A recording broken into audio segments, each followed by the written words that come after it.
So I have this question for our producers Okay. because for them it's important to keep their business going. Right. So when there's outbreak, how you would suggest what is the program or the ideas we can help our producers? Yeah, it's been a tough question to answer because, as you know, to make movements, producers have to take risks. They have to break their line of separation sometimes. They have to cross the perimeter buffer area. So they really break down their biosecurity. But if they don't make the movement, their just-in-time production system is going to create food insecurity, all kinds of problems. So how do you do that? Well, about 20 years ago, we developed a program called the Secure Poultry Supply Program. It started as the Secure Egg Supply. And what we thought is that prior to an outbreak, we could figure out a way to do surveillance in such a way, do enough testing and do enough pathway mitigations to say that a flock was not known to be infected. We can never, in the moment that you're going to move, let's say, eggs from a flock in a control area, so near to where an infection is happening, we can never say that 100% of those birds were free of high path AI. So if a flock of 100,000 chickens it is infected with high path AI, how do you know? Well, if we do testing and they're negative, we still have a chance that small number of tests that we did, the virus could be circulating still in that very large flock. In fact, if we had 100,000 birds and we're going to move 100,000 eggs, there would be 4 eggs in that population if we tested and then shipped. But if we held that group of eggs, then we could get to, the number would be 40 per 100,000. If we hold it for one day, it would be 4 eggs per 100,000. If we do the testing on the day that we move, and we have held those eggs for 2 days, and we've tested 2 days before, we get it down to less than half of an egg per 100,000. So the way that we move eggs is that we have the producers take those eggs and hold them for 2 days before they're shipped to market while they're still testing. So in that way, we can assure that movement is not going to, very unlikely to spread the outbreak. And so far, the secure poultry supply has been used very broadly in all of these outbreaks and has never been associated with movements that have spread if it's followed accurately. So sometimes it means that there's what we call a pre-movement isolation period. It's the same thing as doing a quarantine. Remember in COVID we had to do quarantines. That's after you move, you do a quarantine. We have them do the quarantine before they move, so that we're not spreading infection down the road as those birds move or those products move. That's impressive. When you mentioned this is really a lot of places have been using this, I wonder which states or only in the northern states. No, we know it's been used in Texas. Gotcha. I think every state in the union has used it, perhaps except for California. They have their own plan that they use.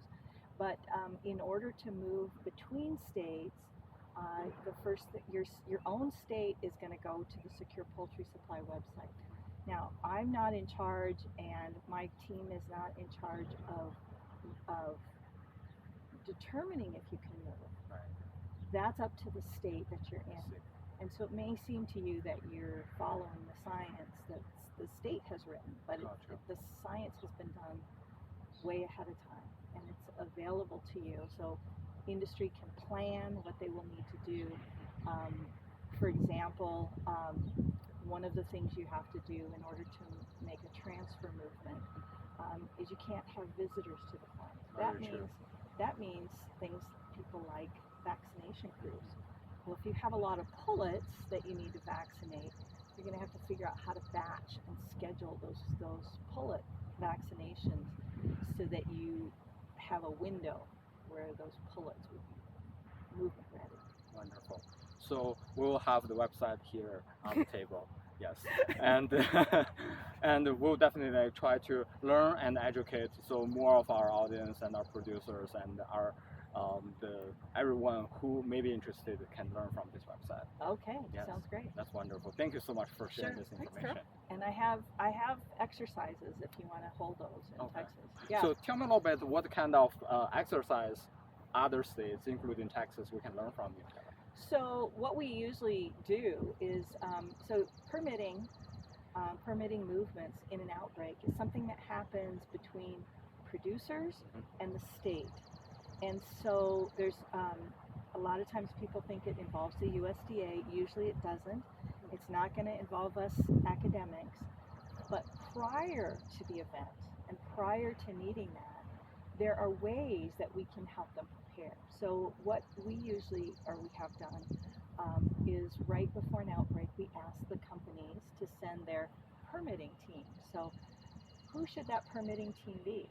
Well, they have to figure out who is not going to be overworked already in an outbreak. Usually it can't be someone who's coming from operations. Oftentimes it's someone from the processing plant or somebody from administration. It's a group of people. And they have to be able to figure out how to connect with the people on the farm, because they have to answer some questions only people on the farm can answer. Like, do the birds have clinical signs? Is there excess mortality today? They have to be able to bring in information from the lab. What were the test results from today, from yesterday, from the day before? What is, you have to be able to access the biosecurity plan for that farm. So once all that information is gathered, then this person has to fill out forms.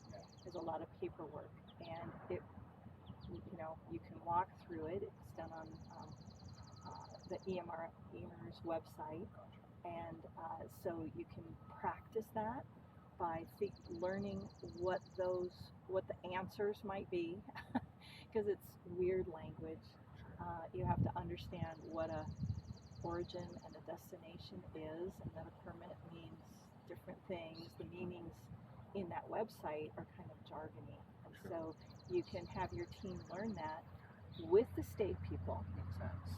And so we usually just pose a few scenarios, like, here's your birds, you're in a control area, you need to move eggs, for the egg people, turkey poults to grow farms, or broiler pullets to lay.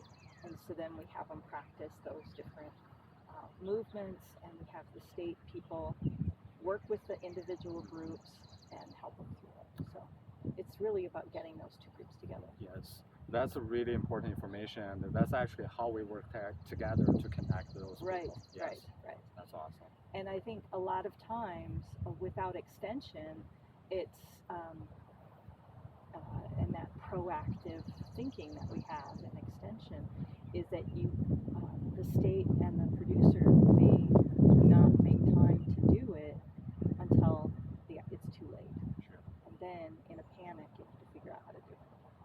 Yes, that's why we're doing this video here. There we go. Yes, so wonderful information. Thank you Okay. so much for You're everything. welcome. This is